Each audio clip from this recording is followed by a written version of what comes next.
Good morning, students. Today we will read lesson 5 of history.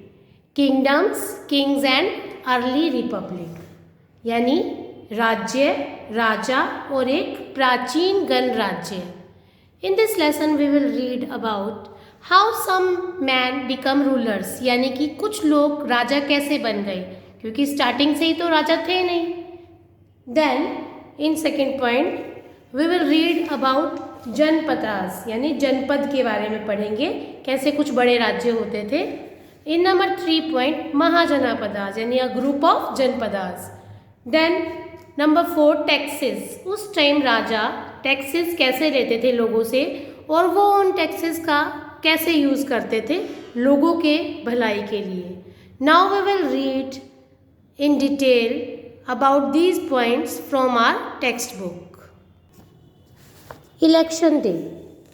Shankaran woke up to see his grandparents all ready to go and vote. Shankaran जब उठा तो उसने देखा उसके दादा दादी ऑलरेडी वोट देके आ चुके थे. They wanted to be the first to reach the polling booth. वे सबसे पहले पोलिंग बूथ पे जाके वोटिंग करना चाहते थे. Why? क्यों? Shankaran wanted to know. Shankar ये जानना चाहता था. Were they so excited. क्या वो बहुत एक्साइटेड थे? Somewhat impatiently his grandfather explain we can choose our own rulers today. उसके बाद ग्रैंडफादर ने एक्सप्लेन किया कि आज हम अपने पसंद का रूलर चुनेंगे. How some man became rulers. कुछ लोग शासक कैसे बने.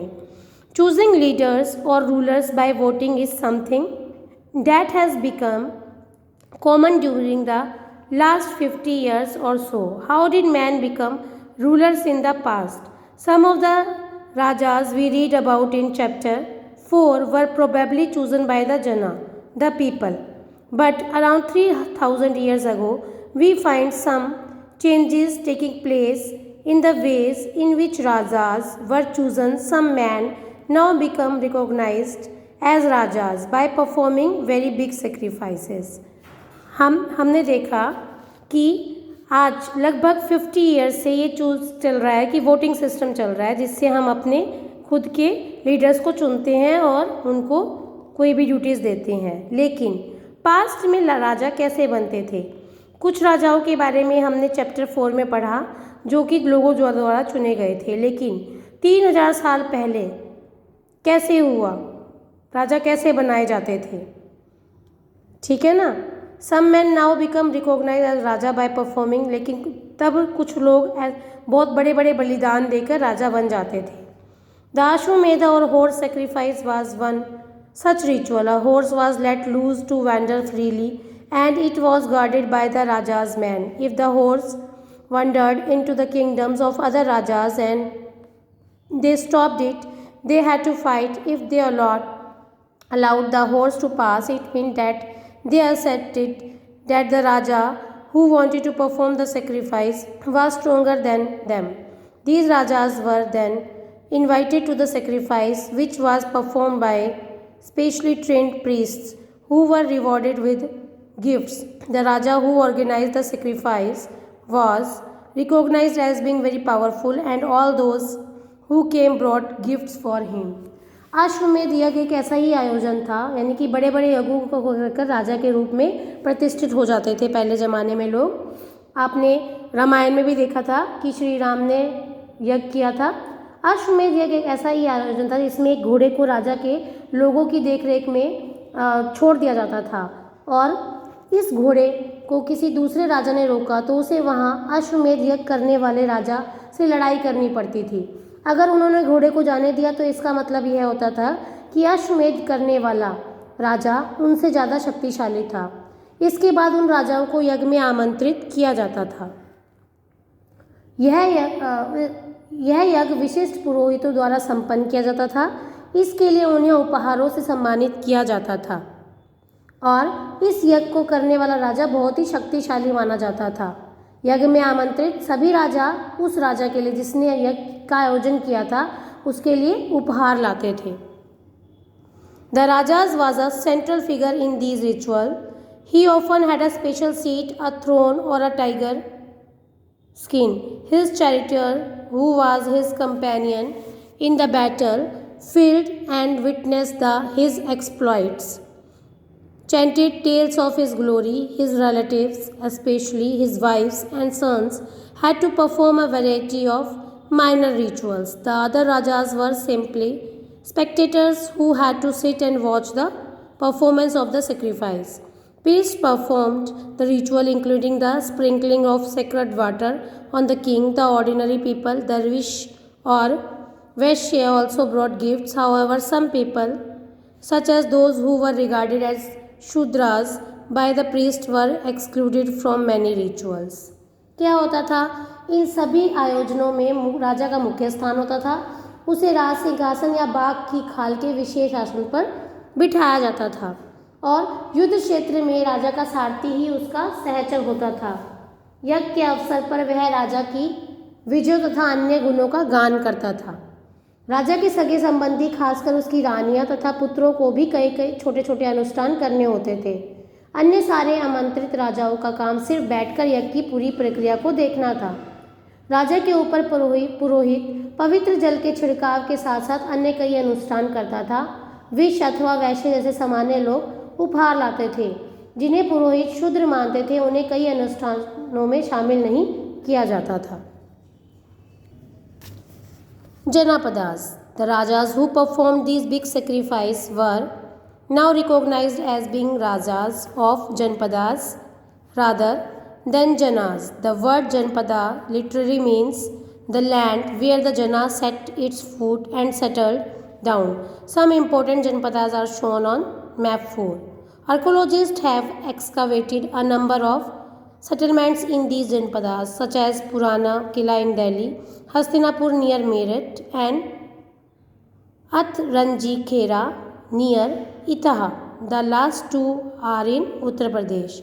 They found that people lived in huts and kept cattle as well as other animals. They also grew a variety of crops: rice, wheat, barley, pulses, sugarcane, sesame, and mustard. They made महायज्ञों को करने वाले राजा अब जन के राजा न होकर जनपदों के राजा माने जाने लगे। जनपद का शाब्दिक अर्थ जन के बसने की जगह होता है। कुछ महत्वपूर्ण जनपद मानचित्र 4 में दिए गए हैं। पुरातत्वविदों ने इन जनपदों को कई बस्तियों की खुदाई की है। दिल्ली में पुराना किला, उत्तर प्रदेश में मेरठ के पास हस्तिनापुर और एटा के पास अतरंजी खेड़ा इनमें प्रमुख है। खुदाई से पता चला है कि लोग झोपड़ियों में रहते थे और मवेशियों तथा अन्य जानवरों को पालते थे। वे चावल, गेहूं, धान, जौ, दालें, गन्ना, तिल तथा सरसों जैसी फसलें उगाते थे। They made earthen pot. Some of these were grey in color, others were red. One special type of pottery found at these sites is known as painted greyware, as is obvious from the name. These grey pots had painted designs, usually simple lines and geometric patterns. लोग मिट्टी के बर्तन भी बनाते थे। इनमें से कुछ धूसर और कुछ लाल रंग के होते थे। ग्रे कलर धूसर यानी। इन पुरास्थलों में कुछ विशेष प्रकार के बर्तन मिले हैं जिन्हें चित्रित धूसर पात यानी कि पेंटेड ग्रेवेयर कहा जाता है। जैसा कि इनके नाम से ही पता चलता है, इन बर्तनों पर चित्रकारी की गई है। ये आमतौर पर सरल रेखाओं तथा ज्योमेट्रिकल आकृतियों के रूप में है। Mahajanapadas. About 25 years ago, some Janpadas became more important than others and were known as Mahajanpadas.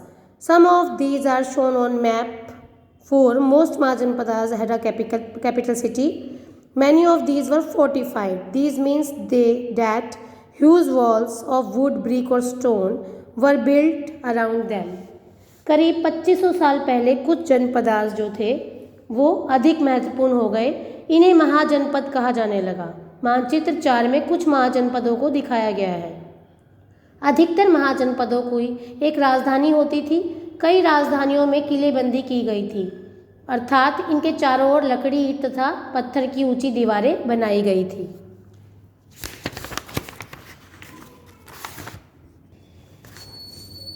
Forts were probably built because people were afraid of attacks from other kings and needed protection. It is also likely that some rulers wanted to show how rich and powerful they were by building really large, tall and impressive walls around their cities. Also in this way, the land and the people living inside the fortified area could be controlled more easily by the king. Building such huge walls required a great deal of planning. Thousands, if not lakhs, of bricks or stones had to be prepared. This in turn meant enormous labor provided possibly by thousands of men, women and children, and resources had to be found for all of this. ऐसा लगता है कि लोगों ने अन्य राजाओं के आक्रमण से डरकर अपनी सुरक्षा के लिए इन किलों का निर्माण किया। कुछ राजा अपनी राजधानी के चारों ओर विशाल, ऊंची और प्रभावशाली दीवार खड़ी कर अपनी समृद्धि और शक्ति का प्रदर्शन भी करते थे। इस तरह से किले के अंदर रहने वाले लोगों और उस क्षेत्र पर नियंत्रण करना भी सरल हो जाता होगा। इस तरह की विशाल दीवार बनाने के लिए व्यापक योजना की आवश्यकता थी और लाखों की संख्या में ईंटों तथा पत्थरों का इंतजाम करना पड़ता था। हजारों स्त्री पुरुषों तथा बच्चों ने इसके लिए बहुत परिश्रम किया होगा। इनके लिए संसाधनों की आवश्यकता पड़ती होगी। The new rajas now began maintaining armies. Soldiers were paid regular salaries and maintained by the king throughout the year. Some payment were probably made using punch-marked coins. You will read more about these coins in chapter 8. अब राजा सेना रखने लगे थे। सिपाहियों को नियमित वेतन देकर पूरे साल रखा जाता था। कुछ भुगतान उनको आहत सिक्कों के रूप में देना होता था। इन सिक्कों के बारे में आप लोग अध्याय 8 में पढ़ेंगे। Taxes. As the rulers of the Mahajanpadas were building huge forts, maintaining big armies, they needed more resources and they needed officials to collect these. So instead of depending on occasional gifts brought by people, as in the case of the Raja of Janpadas, they started collecting regular taxes. Taxes on crops were the most important. This was because most people were farmers. Usually the taxes was fixed at 1/6 of what was produced. This was known as bhag or a share. There were taxes on craftsperson as well. These could have been in the form of labor. For example, a weaver or a smith may have had to work for a day every month for the king. महाजनपदों के राजा विशाल किले बनवाते थे और बड़ी सेना रखते थे, इसलिए उन्हें संसाधनों की आवश्यकता होती थी। इसके लिए उन्हें कर्मचारियों की भी आवश्यकता होती थी। अतः महाजनपदों के राजा लोगों को द्वारा समय समय पर लाए गए उपहारों पर निर्भर न रहकर अब नियमित रूप से कर वसूलने लगे। फसलों पर लगाए गए कर सबसे महत्वपूर्ण थे क्योंकि अधिकांश लोग कृषक ही थे। प्राय उपज का 1/6 पार्ट हिस्से के कर के रूप में निर्धारित किया जाता था, जिसे भाग कहा जाता था।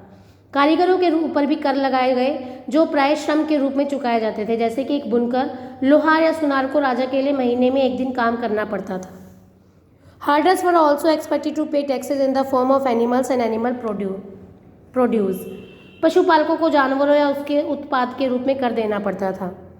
There were some taxes on goods that were brought and sold through trade, and hunters and gatherers also had to provide forest produce to the Raja. व्यापारियों को सामान खरीदने बेचने पर भी कर देना पड़ता था। आखेटकों तथा संग्राहकों को जंगल से प्राप्त वस्तुएं देनी होती थी।